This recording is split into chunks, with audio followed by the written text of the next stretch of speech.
These compression methods decrease the file size by throwing away data that is deemed unnecessary or of low importance for the recreation of the original music recording, by filtering out extremely low and high frequencies, as well as any frequencies that would be masked by other louder components of a track, and then compressing the resulting data. The file size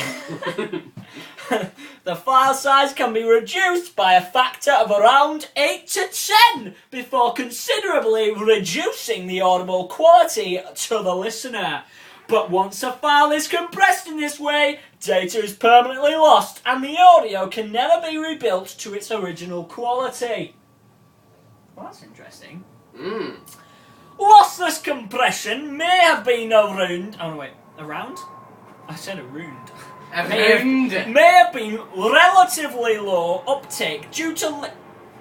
Wait, what? May have had relatively low uptake due to limited internet bandwidth before ADSL broadband was commonplace.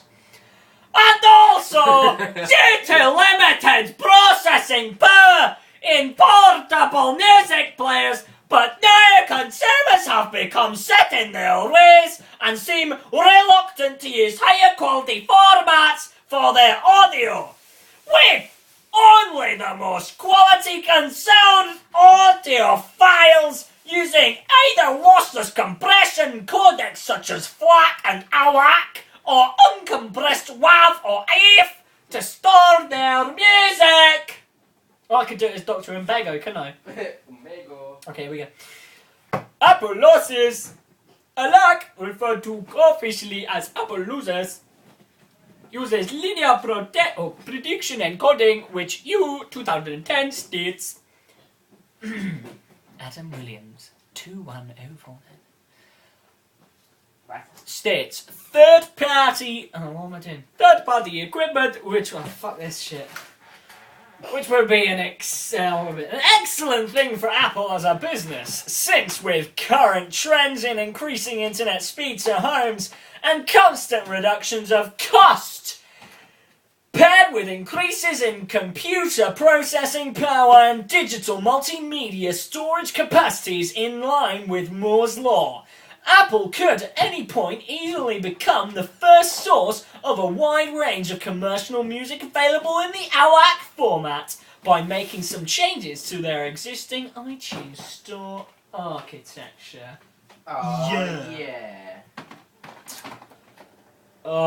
Weaknesses. The primary weakness of a lossless codec is the amount of space it takes up.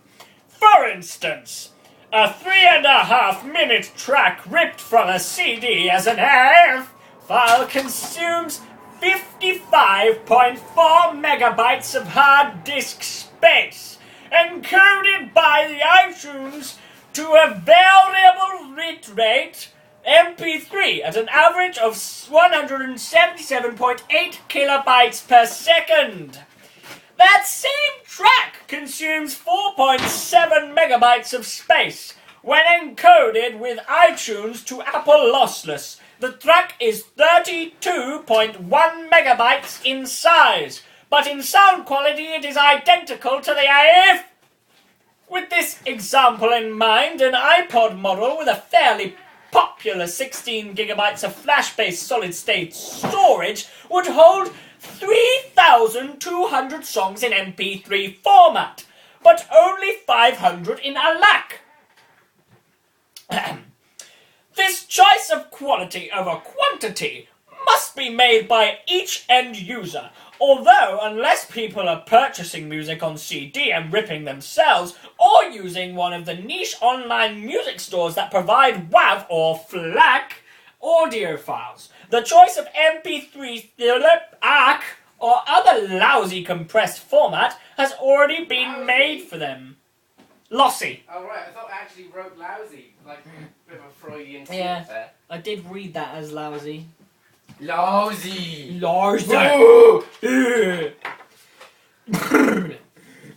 Get me a drink. Get me a drink? No! Alright, vodka? No. That's all you're getting. don't want Cold, straight vodka. Can I have some juice? No, you can only have vodka. What kind of juice do you have?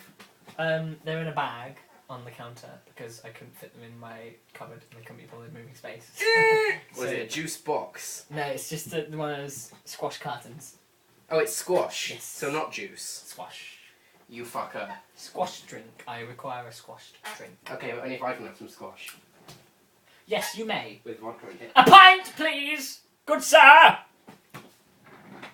As discussed in the strength section, this codec has only been recently, in the last few days, been made open source. The fact that this is only now happening is, in part, a weakness, as many other brands have created their own established lines of multimedia playback devices that are not capable of decoding ALAC files. This same approach with Apple's ARC lossy format has aided in the consumer uptake of MP3, despite its reduced audio quality simply because of ease of licensing and readily available third-party hardware codec components. A business model based on closed proprietary formats is what has led Sony to fail multiple times at utilizing their own standards. Canal 2007. And is likely that Apple is taking the realization on board and starting to release their standards in an effort to make the standards themselves gain more popularity, which will add value to existing and future products. Conclusion. In previous years, existing only as a closed format, which companies had to attempt to reverse engineer in order to take advantage of its benefits or enable its playback in their hardware/software. Forceman 2011. ALAC seems somewhat doomed to live only. Page 4 of 6. What am I doing? Adam! Adam! I've read it wrong. I've read it wrong. I've been reading it wrong. No! No wonder it hasn't made much sense. Oh, I hate my life.